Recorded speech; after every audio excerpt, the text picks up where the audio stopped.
Dictation start होगा 5 second बाद, तो आप डिक्टेशन लिखने के लिए तैयार रहें।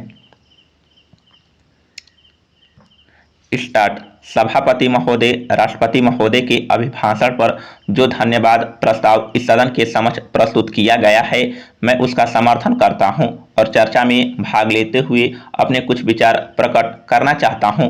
बड़े दुख की बात है कि इस महत्वपूर्ण अवसर पर जब राष्ट्रपति जी के अभिभाषण पर धन्यवाद का प्रस्ताव सदन के समक्ष रखा गया तो कुछ विपक्षी दलों के सदस्य सदन से उठकर चले गए। मैं यह मानता हूं कि देश की बिगड़ती हुई हालत को ध्यान में रखकर उन सदस्यों ने विरोध प्रकट किया है, किंतु विरोध प्रकट करने के और भी कई अन्य तरीके हो सकते हैं। वे अपनी बातों को सदन के समक्ष रख सकते थे, विरोध प्रकट कर सकते थे और फिर भी यदि वे चाहते तो सदन छोड़कर जा सकते थे।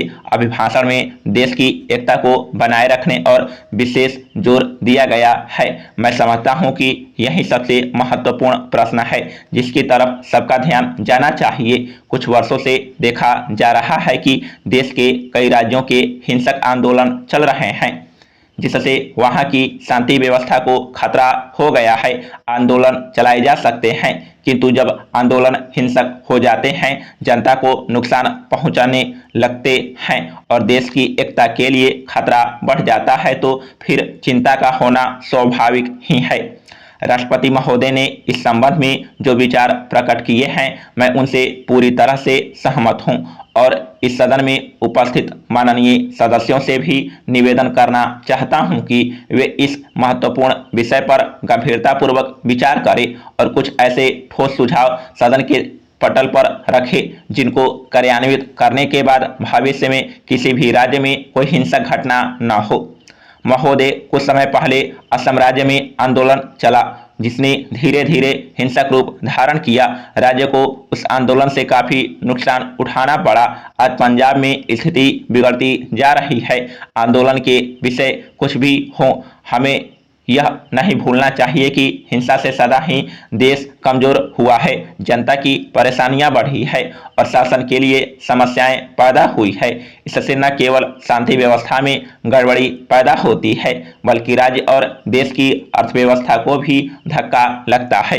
पड़ोसी देशों के साथ भारत के संबंधों की चर्चा इस सदन में कल की गई थी। भारत के विदेशों के साथ अपने पड़ोसी देशों के साथ अच्छे संबंध रहे हैं।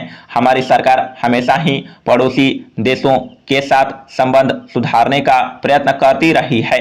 हम सब सदस्यों का कर्तव्य है कि इन महत्वपूर्ण समस्याओं को सुलझाने में हमें सरकार के साथ सहयोग करना चाहिए। कुछ अवसरों पर हमें सरकार की ऐसी नीतियों का समर्थन करना चाहिए जिससे समूचे राष्ट्र का हित हो रहा हो, क्योंकि राष्ट्र के हित में ही सबका हित है।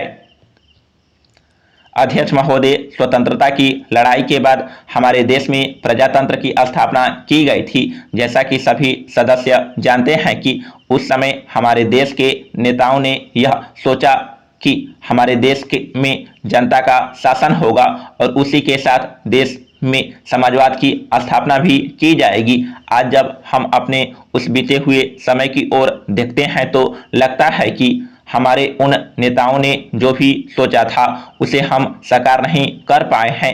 पिछले 50 वर्षों में इस देश में अनेक राष्ट्रीय पार्टियां शासन कर चुकी है।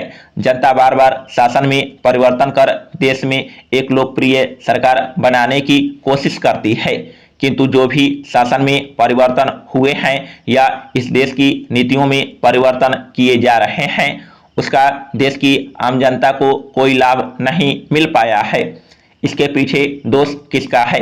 इस संबंध में मैं इस अवसर पर स्पष्ट रूप से तो नहीं कहना चाहता, किंतु इतना तो सभी समझ सकते हैं कि जब जनता की आवश्यकताओं की पूर्ति नहीं हो पाती है उसे कठिनाइयों का सामना करना पड़ता है।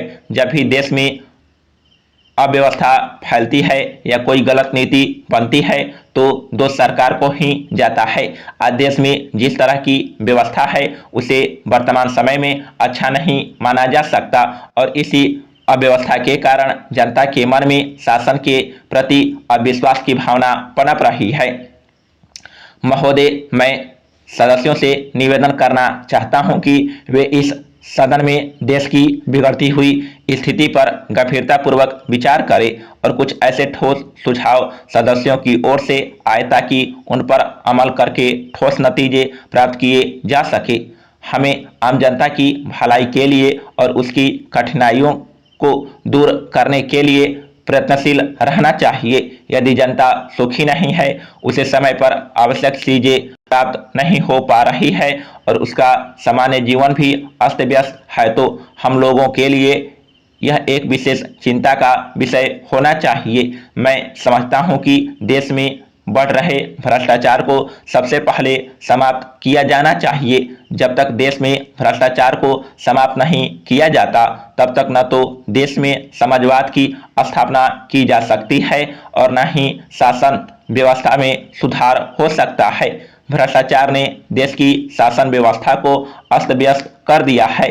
इतिहास इस बात का साक्षी है कि जब जब भी देश में भ्रष्टाचार बढ़ा है, देश के विकास में बाधा पहुंची है। यह ठीक है कि एक ही दिन में भ्रष्टाचार को दूर करना संभव नहीं है, किंतु सरकार को उसके दूर करने के लिए कोई ठोस प्रयत्न तो करना ही चाहिए। मैं अध्यक्ष महोदय का इस बात के लिए भी हार्दिक आभार प्रकट करना चाहता हूं कि जिन्होंने मुझे इस महत्वपूर्ण विषय पर विचार प्रकट करने का अवसर दिया है। समाप्त।